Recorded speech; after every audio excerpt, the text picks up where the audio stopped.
Regard sur l'avenir, nouveau numéro, mesdames, messieurs, bonjour et ravi de vous retrouver sur la C360, la télévision panafricaine. Au menu de cette édition, deux sujets d'actualité. Nous allons parler d'abord de diplomatie avec notamment la fermeture des ambassades de la Suède et du Danemark au Burkina Faso et au Mali. Question d'apporter des appréciations. Et dans un second temps, nous parlerons de l'éducation dans l'espace AES.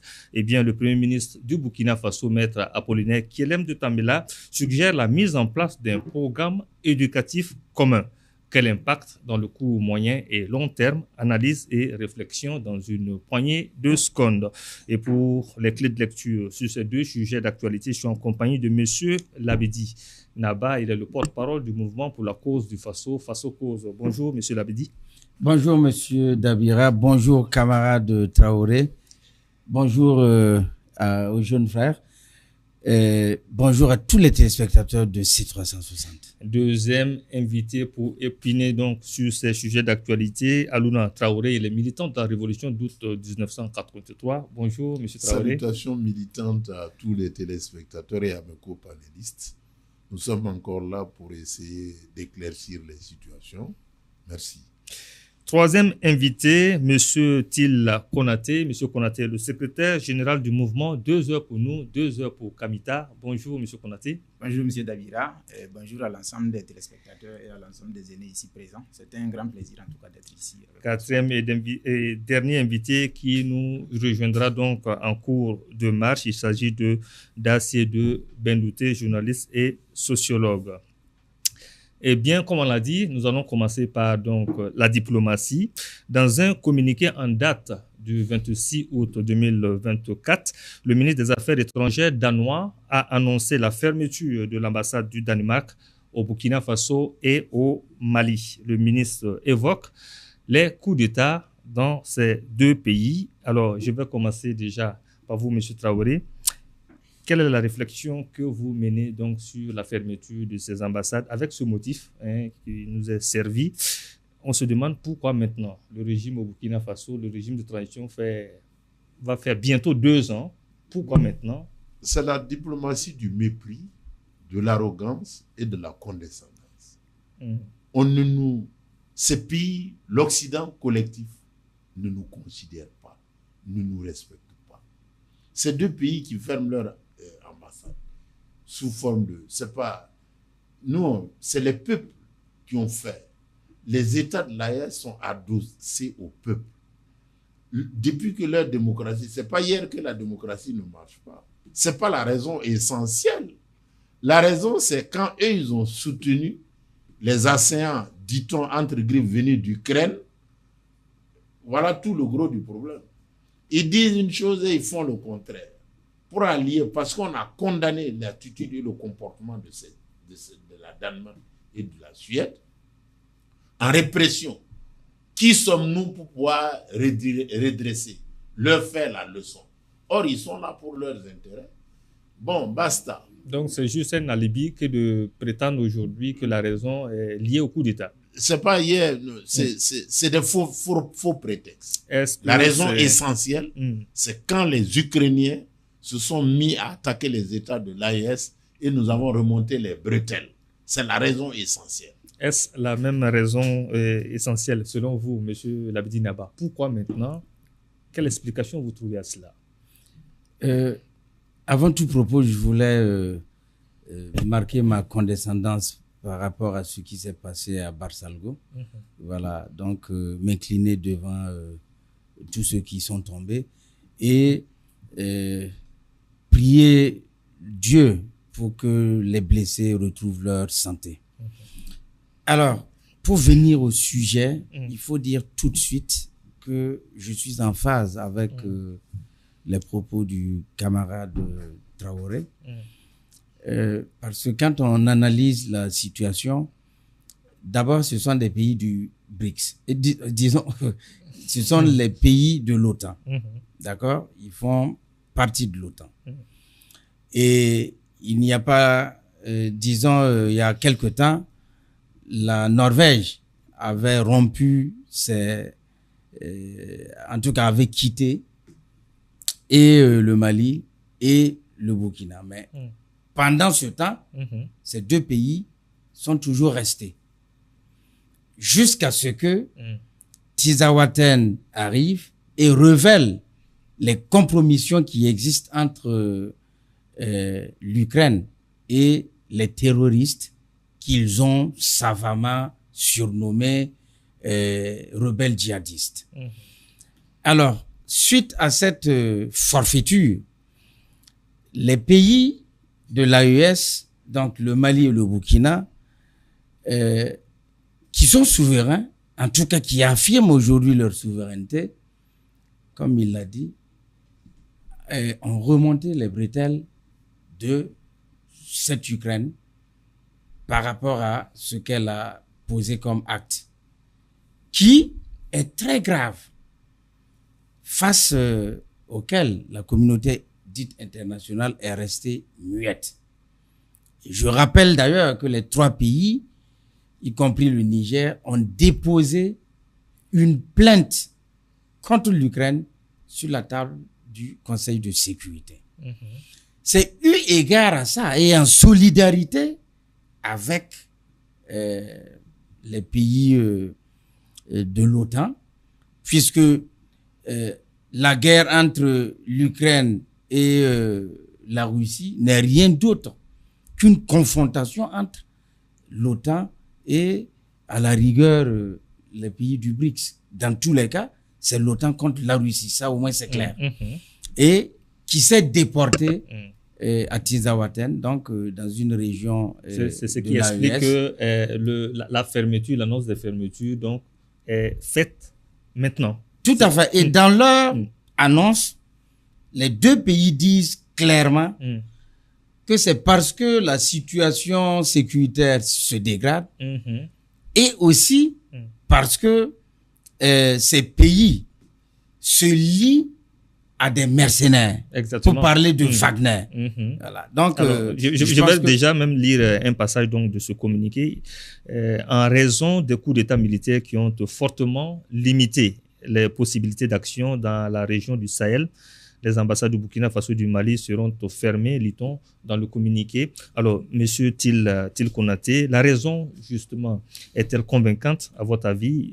Est-ce qu'on n'aurait pas pu évoquer des questions de terrorisme au lieu de brandir de tels arguments? Merci. J'aimerais aussi emboucher un peu la même trompette que le grand frère l'avait dit.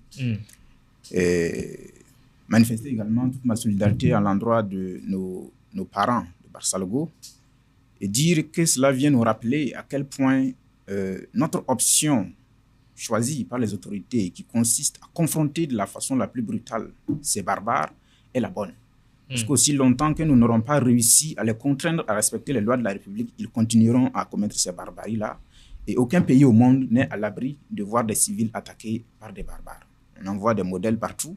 Et évidemment, quand ils ne peuvent plus s'en prendre aux forces armées, ce sont les civils innocents qui deviennent la cible. Pour en revenir à la question de ces pays scandinaves qui nous disent au revoir et qui nous expliquent que c'est lié au fait que nous ne sommes plus assez démocratiques, je dirais aussi également que c'est la réorientation et la redéfinition de nos priorités de diplomatie extérieure déjà, qui pose problème. Parce que j'abonde aussi dans le même sens en disant qu'aujourd'hui, il y a une confrontation géopolitique globale entre l'OTAN et la Russie. Et dans cette confrontation, il y a ce qu'on appelle les chiens de guerre de l'OTAN. Les principaux chiens de guerre de l'OTAN, c'est les pays baltes, les anciens pays de l'URSS et les pays scandinaves. C'est les principaux chiens de guerre, on les appelle les war dogs, les chiens de guerre en anglais. C'est eux qui sont réellement les éléments les plus excités dans la volonté d'en découdre avec l'Ukraine. C'est eux-mêmes, quand vous voyez, ils sont beaucoup plus excités que les Américains eux-mêmes parce qu'ils sont convaincus que l'occasion est donnée d'en découdre avec la Russie, alors que les Américains eux-mêmes craignent d'aller directement à l'affrontement avec la Russie. Et dans ce contexte-là, vous savez, les pays scandinaves, ce sont un peu les laboratoires de la social-démocratie. Cette social-démocratie fondée essentiellement sur l'exploitation de leurs ressources qui les a rendus immensément riches, mais aussi qui en a fait un laboratoire du wokisme. Ce wokisme qui a abouti au phénomène des LGBTQ aujourd'hui avec toutes les exigences des droits de l'homme, des droits des minorités et tout, est le cœur de la démocratie libérale, je dirais. Parce que vous voyez, ce sont des pays qui essentiellement finançaient dans nos pays les ONG, enfin des associations qui agissaient dans le domaine du genre, de la défense des droits humains, de la défense des minorités aussi, un peu en bas. Et pour l'essentiel, il faut quand même admettre que ce sont des pays qui vendent un modèle social. Et on dit que chaque pays doit avoir le choix de choisir le modèle social qui lui correspond le mieux. Mais vous voyez bien que les Occidentaux ont, depuis la fin de la Seconde Guerre mondiale et surtout après l'effondrement de l'URSS, choisi d'uniformiser les pratiques sociales dans le monde et culturelles autour du libéralisme. Et ces pays scandinaves-là sont en quelque sorte les chevaux de Troie qu'on envoie. On ne voit pas trop les autres derrière. Et ils ont l'argent, ils disent, bon écoutez, vous êtes libéraux, démocrates, ou bien nous ne sommes pas là. Parce que nous avons plusieurs fois posé la question de la démocratie en disant, il n'y a pas qu'une seule forme de démocratie au monde. Il y a la démocratie libérale, certes, qui est largement sponsorisée par les bailleurs occidentaux, mais il y a aussi la démocratie populaire, il y a aussi la démocratie parlementaire, il y a la démocratie d'essence chinoise, par exemple, qui n'est pas très financée, donc on n'en parle pas. Donc, du coup, je crois que c'est les bailleurs d'une forme de démocratie qui s'en vont. Ça va peut-être même nous permettre de mieux réfléchir nos problématiques et de définir de façon très claire ce qu'il nous faut. En tout cas, l'ambassadeur danois dit qu'ils sont limités justement dans les possibilités d'action sur le terrain dans le Sahel. Ce n'est pas certainement le problème de la limitation. Je ne crois pas que les espaces libres au Burkina pour circuler étaient plus vastes au Burkina dans les années 2021. Non. Le seul souci, c'est qu'ils n'ont plus, parce que vous savez que, et ça, bon, c'est un secret de polichinelle, beaucoup de personnalités qui étaient en quelque sorte les répondants des financements de ces ambassades-là au pays sont aujourd'hui hors des frontières parce qu'ils ont été souvent engagés dans des dynamiques anti-transformation qui les a poussés à prendre les murs avant que la rigueur de la loi ne les atteigne. De sorte que beaucoup de projets qu'ils voulaient mettre en œuvre ne peuvent plus être mis en œuvre. Et de sorte que, bon, s'ils n'ont pas ces répondants-là, ils considèrent qu'ils ne peuvent plus agir parce que ce sont des hommes qui les aidaient à mettre en œuvre les agendas dans notre pays. Je pense que c'est fondamentalement ça leur problème.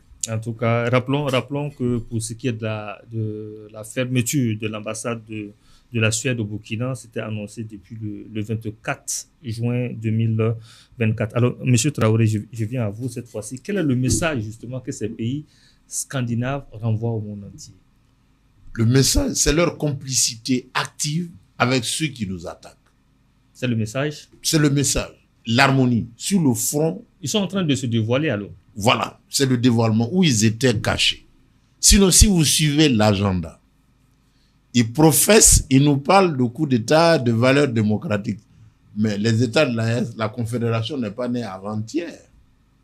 Encore moins. Justement. C'est étonnant que c'est après Tinzaouaten qui révèle la position incestueuse que ces pays scandinaves-là ont eue en soutenant l'Ukraine dans cette attaque-là. Et les pays de l'AES, la Confédération, a réagi vigoureusement et on ne nous tolère pas ça. Le droit de penser, le droit d'être nous-mêmes, le droit de choisir la démocratie qui nous convient.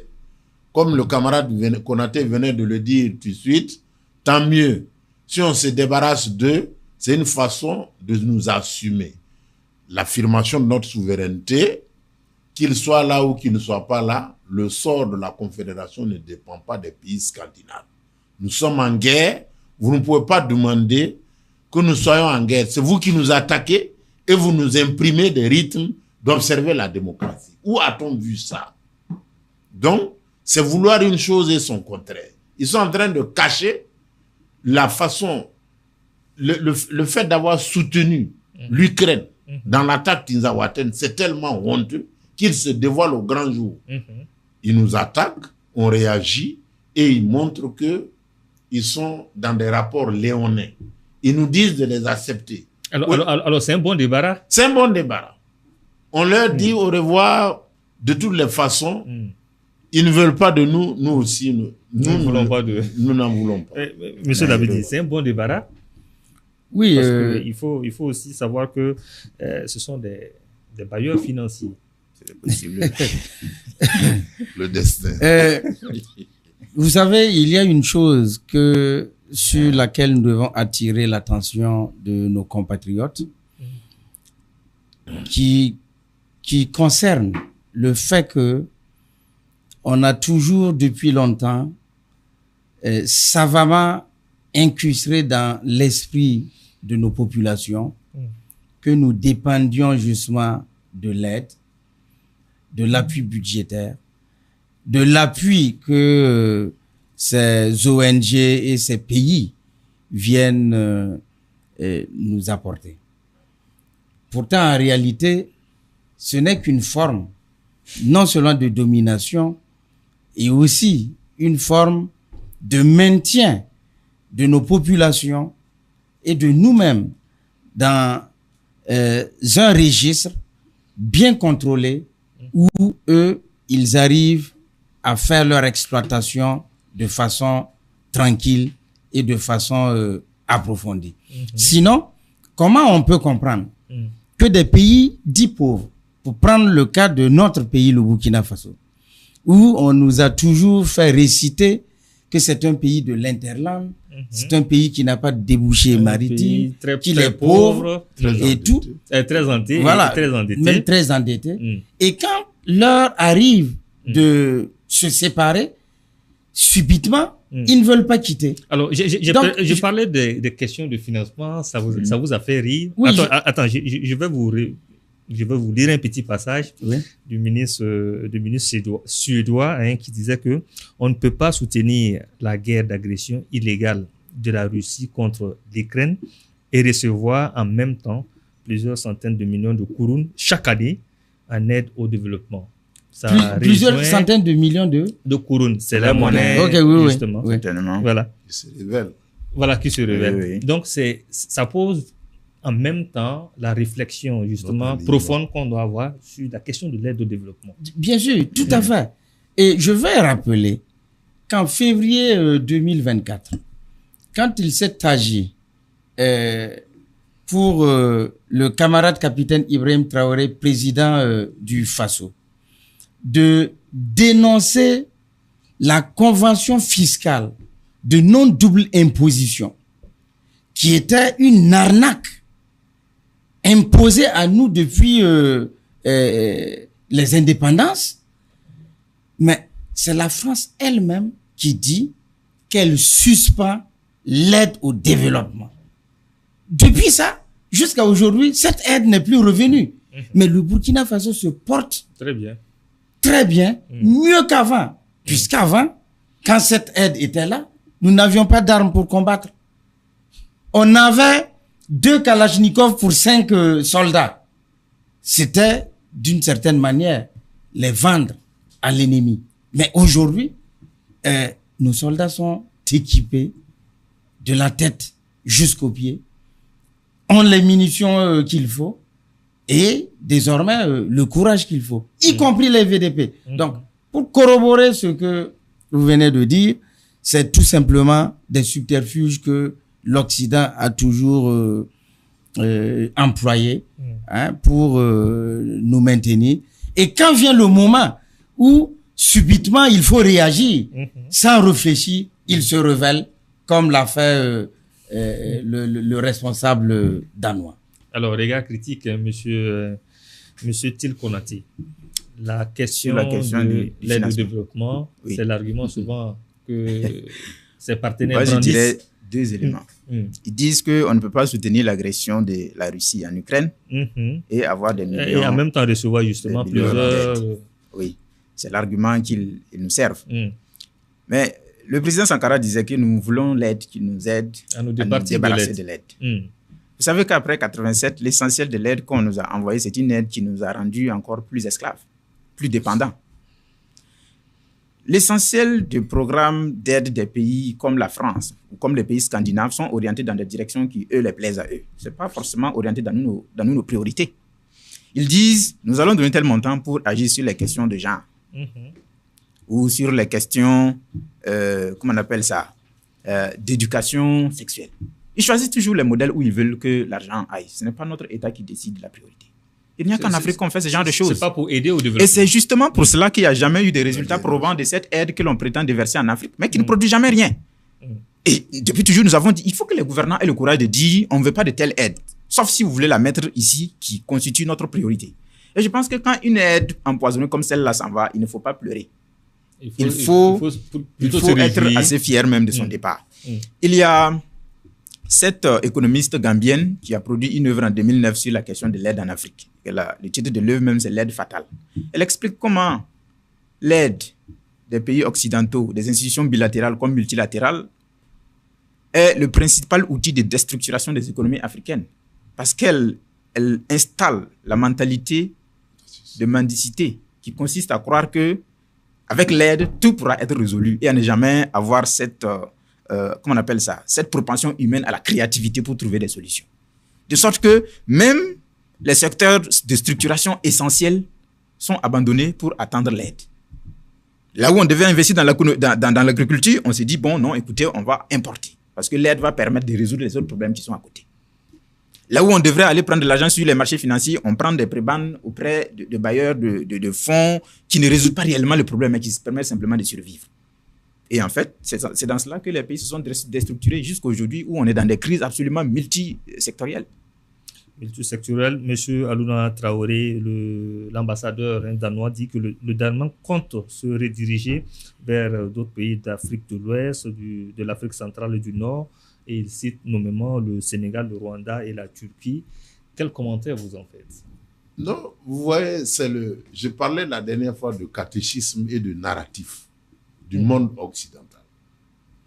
Le camarade vient de parler de l'Est qui anesthésie. Qui aliène. Qui aliène. Et qui entretient la bureaucratie locale. Vous voyez le départ de ces Danois et de ces Suédois, il y a une frange de la bureaucratie administrative locale qui est aux abois. Qu'allons-nous faire? Que vont-ils devenir? Alors que le grand peuple s'assume.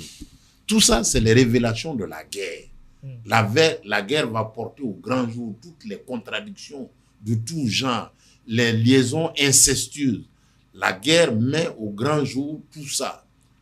Tinzawaten, personne ne parle de Tinzawaten.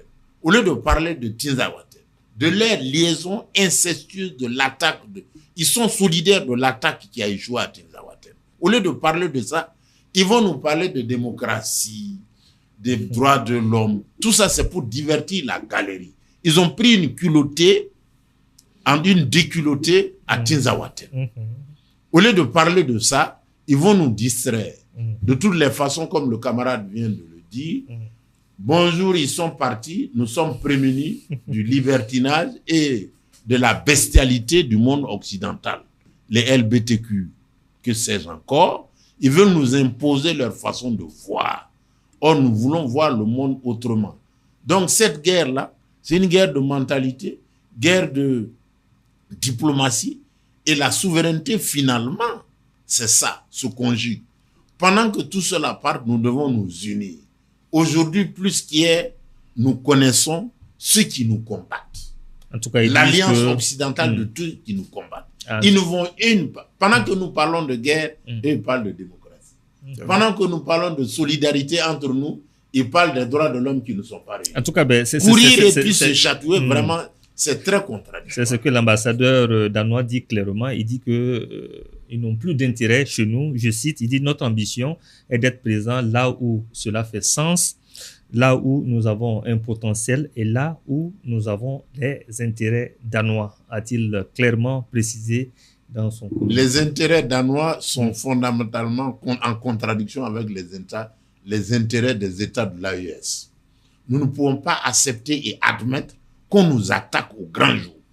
Et pendant qu'on nous attaque, ceux qui disent qu'ils coopèrent avec nous se lèvent c'est maintenant ils veulent nous abandonner, mais tant mieux. Parce que nous sommes en difficulté et parce que nous ne faisons pas les choses comme eux voudraient qu'on les fasse. Ou non, nous avons demandé. Ceux qui aiment le Burkina soutiennent le Burkina dans son effort de paix, en nous armant, en nous poussant à nous renforcer davantage, être un front uni dénoncer toutes les amalgames internationales contre les pays de la Confédération. Donc, que ces amis-là, les amis entre griffes partent, mais ils sont en train de répondre à un agenda. Voilà. Donc, nous aussi, nous répondons à un agenda, la fermeté et la solidarité entre les États de l'AES. Ce qui touche au Niger, au Mali, au Burkina, a touché à tous nos États. La Confédération est active, elle se porte mieux en se débarrassant de ces genres de coopération aliénante. et assujettissant. Vous avez vu leur attitude d'arrogance. C'est eux qui montrent où il y a du sens. Mais ont-ils demandé aux États de la Confédération quel est notre sens, le sens que nous avons? Nous, nos sens ne sont pas les mêmes que leurs sens. Notre moralité est différente de leur moralité. À tout point de vue, nous ne voulons plus d'anesthésie. Comment ils se mettent en position de supériorité? C'est eux qui doivent nous aider. C'est eux qui doivent dicter nos comportements, notre façon de faire, notre façon de marcher. Un pays en guerre, vous nous demandez, vous parlez des droits de l'homme et de la démocratie, ça a dormi. De quel intérêt danois le ministre fait allusion, à votre avis? Le ministre... Parce que quand il dit que notre ambition, c'est d'être présent là où cela a du sens, où nous avons des intérêts danois. C'est une clarification qu'il a apportée. Il fait allusion à quoi? Déjà, il faut savoir que il parle d'un intérêt d'abord commun à leur organisation commune, l'OTAN. Ils ont d'autres organisations où ils se retrouvent. Et commune à un lien qu'ils ont avec la France, parce que eux respectent un certain nombre d'acquis. Nos pays sont considérés par ces différents pays occidentaux, scandinaves et autres, comme étant la propriété privée de la France. Merci. Et donc, le fait que, avec la France, les relations sont allées de mal en pis, il était même prévisible. Et d'autres pays vont annoncer leur départ, le départ de leur ambassade, ou même vont corser un certain nombre de choses vis-à-vis de nous, nos intérêts à l'extérieur. Ça ne doit pas nous étonner. Donc, le fait que ces relations sont dégradées avec la France, mais toute la suite qui la soutient va justement se sentir aussi frustré, se sentir visé. Et donc, les intérêts sont des intérêts diplomatiques, des intérêts de géopolitique, des intérêts économiques et des intérêts tout simplement stratégiques dans un monde où justement la bipolarisation qui est toujours patente va et s'exprime dans un registre où l'OTAN est en train de perdre beaucoup d'intérêt au niveau de l'Ukraine. Et donc, il faut affaiblir les pays. Ils pensent qu'en partant, ils nous affaiblissent. Donc, c'est pourquoi ils brandissent la question monétaire, la question de financement. Tout à fait. Donc, il faut affaiblir ces pays où ils veulent désormais transporter leur guerre de façon ouverte. Donc, ils l'ont commencé à Tizawaten. Donc, c'est un signal pour nous de nous remobiliser, d'être vigilants, parce que tout ce qui se passe aujourd'hui, Barsalgo et les choses qui pourront venir ne seront toujours commandités. Et les commanditeurs, les liens sont souvent subreptices et nous devons être sur nos gardes. Sur nos gardes et fiers donc de les laisser partir. Mais bien sûr, alors, la souveraineté d'ailleurs s'exprime ainsi. Monsieur Til Konaté, commentaire par rapport à ces propos, à ces arguments, à ces clarifications apportées par le ministre danois avant qu'on aborde le prochain sujet. Danois. Je pense que ce serait un peu trop osé de vouloir définir clairement c'est quoi les intérêts du Danemark. Parce que dans la géopolitique, c'est surtout les intérêts financiers et économiques qui motivent la présence des États. Mais dans le cadre du libéralisme économique, il y a souvent des liens non dits qui poussent des États à intervenir dans un pays alors que le retour sur investissement passe par un autre pays. Tout compte fait, je pense que ces pays scandinaves-là se posent en champion de la démocratie libérale. Et comme ils sentent qu'aujourd'hui, il y a une dynamique globale de réflexion même sur le modèle démocratique qui ne permet plus d'avoir cette influence qui rend quasiment indiscutable le modèle de démocratie libérale, peut-être qu'ils sentent effectivement que leur intérêt principal qui était d'influencer nos codes sociaux est désormais menacée de sorte qu'ils se sentent motivés de partir. Mais, vous savez, il ne faut pas être choqué de ça. Comme on a plusieurs fois répété ici, il faut le prendre tel quel. Ça fait partie des dynamiques de l'histoire. Aujourd'hui, ils partent, demain, ils viendront. Aujourd'hui, vous savez tous que le Vietnam est l'un des pays les plus courus par les pays occidentaux qui, en coalition, leur ont fait la guerre et ont tué des millions de personnes avec du napalm dans les années 75. C'est un pays qui ne pratique pas de démocratie libérale. Ils ont un parti unique, comme en Chine, un secrétaire général qui est président du pays, mais c'est un pays que toutes les entreprises occidentales courent parce qu'ils ont une ressource humaine très bien formée et un peu plus disciplinée. Ils vont courir pour venir ici, pour peu qu'on réussisse nos défis. Il n'y a que nos défis qui vont définir notre rapport aux autres. Ce n'est pas à eux de définir les rapports qu'ils doivent avoir avec. Parlons de défis, on va parler de défis sur le terrain de l'éducation cette fois-ci, et c'est notre deuxième sujet. Alors, le Premier ministre, Dr Apollinaire Kilem de Tambela, a reçu en audience vendredi dernier le ministre malien en charge de l'éducation. Les deux personnalités ont échangé sur l'éducation dans l'espace AES. C'était donc en marge de la journée de l'excellence 2024 à Ouagadougou. Alors, Monsieur Traoré, les deux ministres ont évoqué justement la volonté donc de mettre en place un programme éducatif commun dans le domaine de l'éducation de base. Appréciation.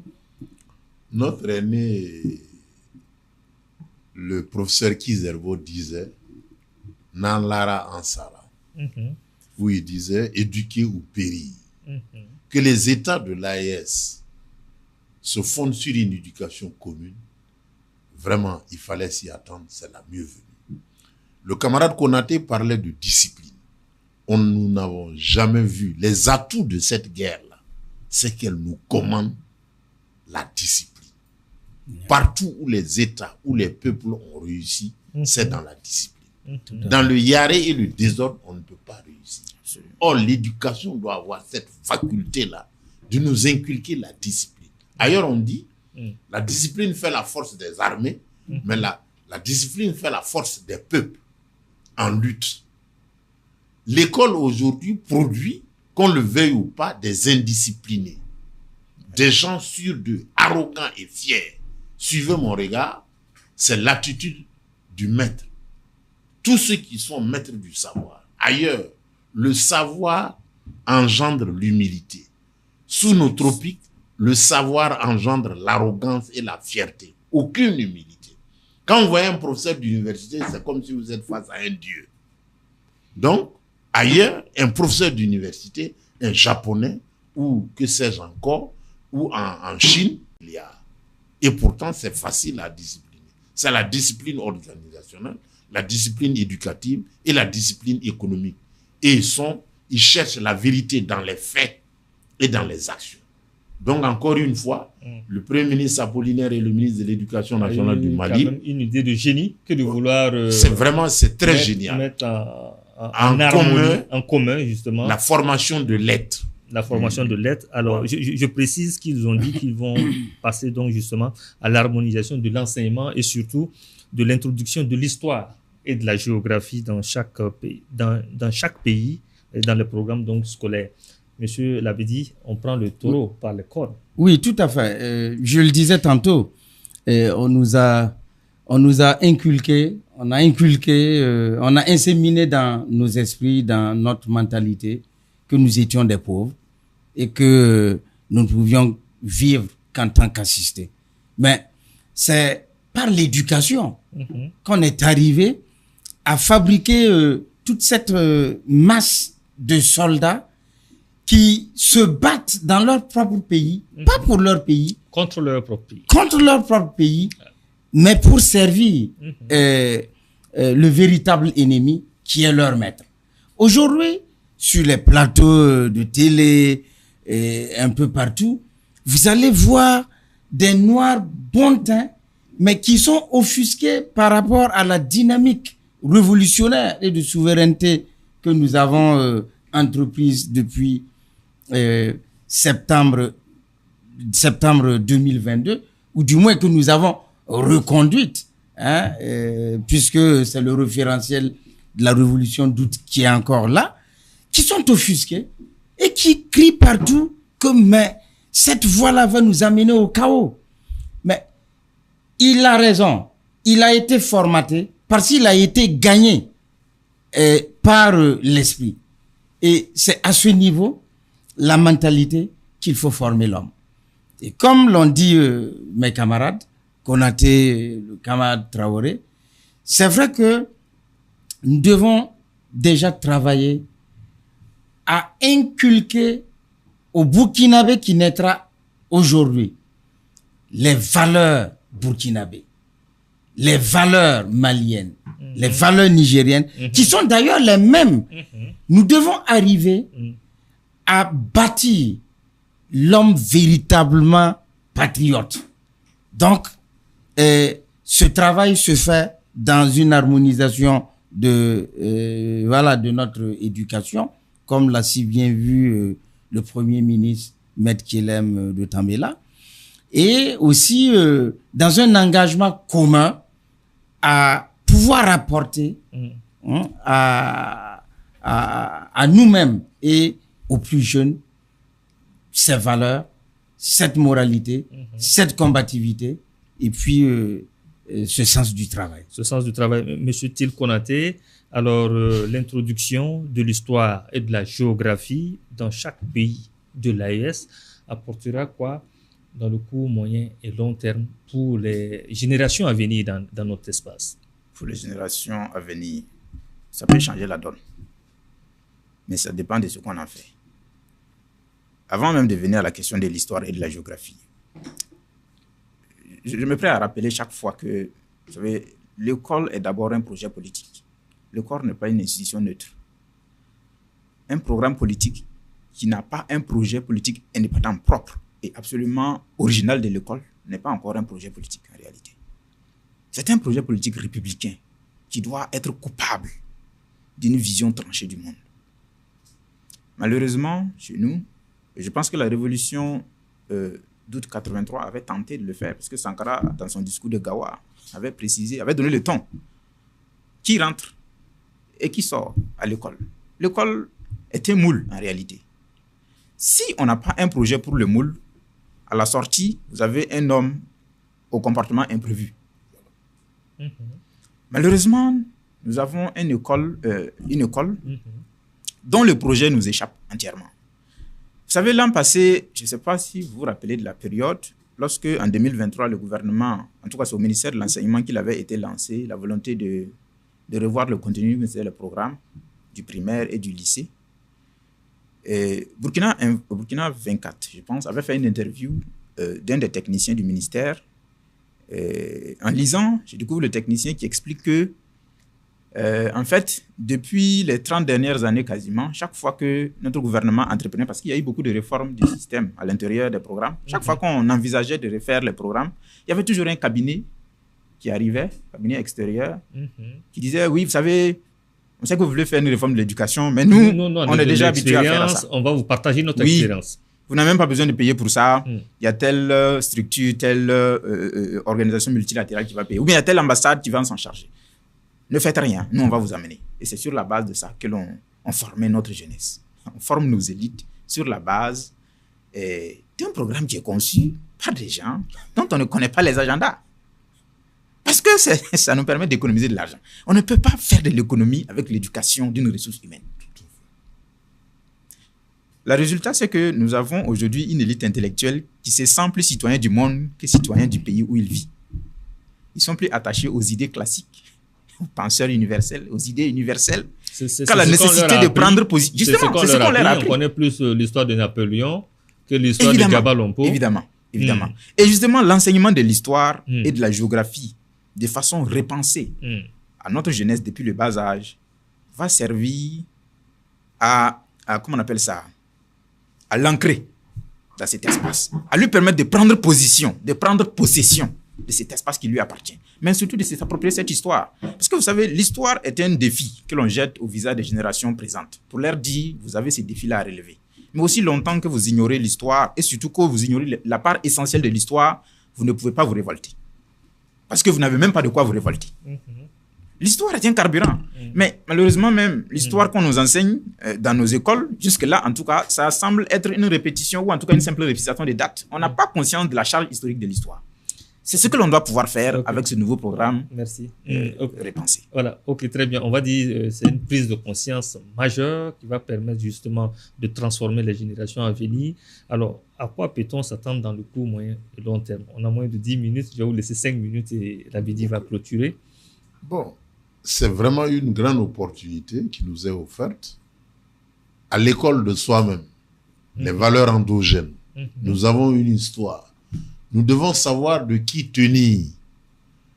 Avant, ceux qui réussissaient ici, c'est les gens de la famille Napoléon. Nous connaissons l'histoire des autres sans nous connaître. Pour une fois, par notre éducation, nous allons nous-mêmes à notre propre école. Nous avons des valeurs, nous avons des héros. Il faut les étudier et de qui se référer. Qui ne se connaît pas compromet l'avenir. Donc nous allons aller à l'école de nous-mêmes, au niveau des pays de l'AES, nous célébrer et de savoir de qui tenir. Vous avez vu la journée du 15 mai, la journée de nos traditions. Pour une fois dans l'histoire, on se réveille sur nous aussi, nous avons des traditions. Et ça a offusqué certains. Ça a dérangé les aliénés, les néocolonisés, et que sais-je encore, les nouveaux convertis, qui disent que nos traditions sont des voies de sans issue. Et ce nouveau programme va permettre aux gens d'avoir des clés de lecture. Merci. D'où nous venons et où nous voulons aller.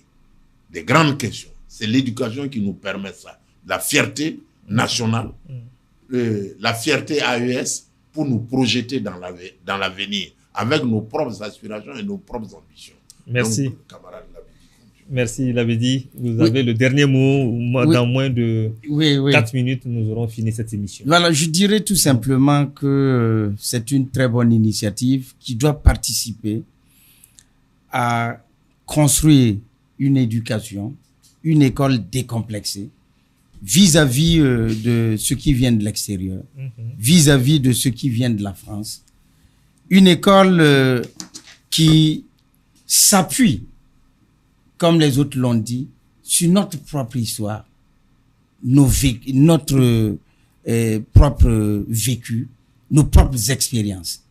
Une école qui sait aussi anticiper parce que la modernité s'impose à tout le monde. Et donc, par exemple, aujourd'hui, on parle de l'intelligence artificielle et tout. Il faudra que, d'une façon endogène, nous puissions anticiper et pouvoir bâtir et former nos propres techniciens qui seront nantis d'un esprit purement souverain, un esprit purement burkinabé ou purement de l'AIS. C'est ce qui va leur permettre à la génération qui viendra d'être dans le concert des nations, d'être respecté, digne et bien sûr de pouvoir justement se faire valoir aux yeux du monde. Parce que la prochaine guerre sera une guerre culturelle. On dira donc que c'est une idée de génie que ces ministres, viennent d'avoir. Absolument. Monsieur Til Konaté, je dirais mon quelques secondes, rapidement. C'est la question de la langue. Moi, je n'aime pas omettre la question de la langue dans la question de la refondation de l'école. Il faut que l'on restaure les langues africaines comme outil d'acquisition de savoir. Aussi longtemps que les langues occidentales seront des langues d'acquisition de savoir, nous serons vulnérables. Merci. Nos langues sont des outils de science. Vrai. Il est temps de leur donner la place qui leur revient de droit. Merci, Monsieur Til Konaté. Je rappelle que vous êtes le secrétaire général du mouvement 2 heures pour nous, 2 heures pour Kamita. Merci d'être passé. Merci.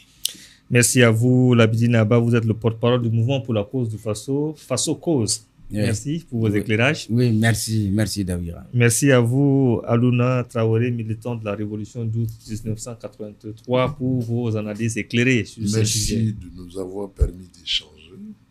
Salut à tous les téléspectateurs de C360. Merci à vous, fidèles téléspectateurs, pour votre constante fidélité à nos programmes et restez toujours scotchés sur la C360. À très vite avec d'autres sujets de débat d'actualité.